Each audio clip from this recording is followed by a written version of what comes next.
আমার নবী রাস্তা দিয়া হাঁটে গো,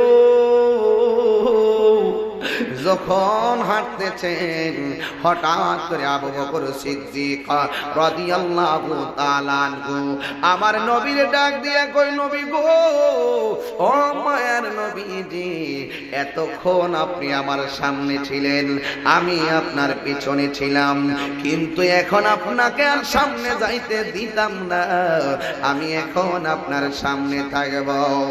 আমার নবীজি ডাক দিয়ে কই, আবু বকরের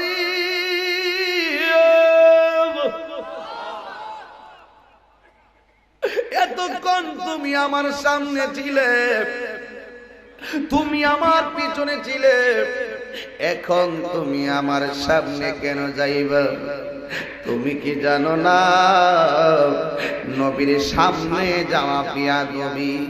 তুমি কি জানো না গো নবীর সামনে যাওয়া বিয়াদবি, নবীর অগ্রে যাওয়া বিয়াদবি, নবীর সামনে কণ্ঠ উঁচু করাও বিয়াদবি? তুমি কি জানো না?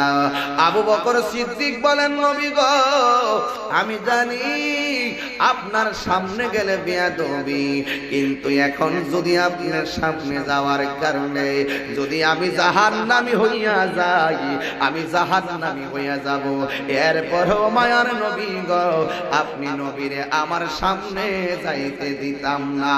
জোরে কন্যা আল্লাহু আকবার। আমার নবী বলে, কেন তুমি আমার সামনে যাইবা কেন?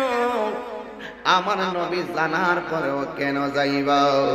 আবু বকর সিদ্দিক চোখের পানি পালায়া বলেন, ইয়া রাসূলুল্লাহ, ইয়া হাবিবাল্লাহ, নবী গো,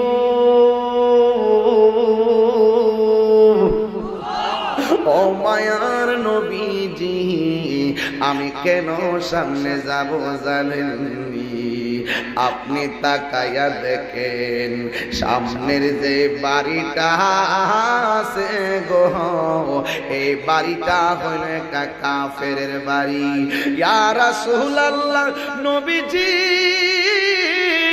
ও মায়ার নবী গো, আপনি নবী যদি এই রাস্তা দিয়া যাবেন গো, কাফেররা যদি আপনি নবীরে দেখা ফেলাই, ওরা বাড়ির ভিতর থেকে আপনার সিনা মুবারকের বরাবরে তীর মারতে পারে। ও মায়ার নবী গো, আপনি নবীরে তীর মারতে পারে।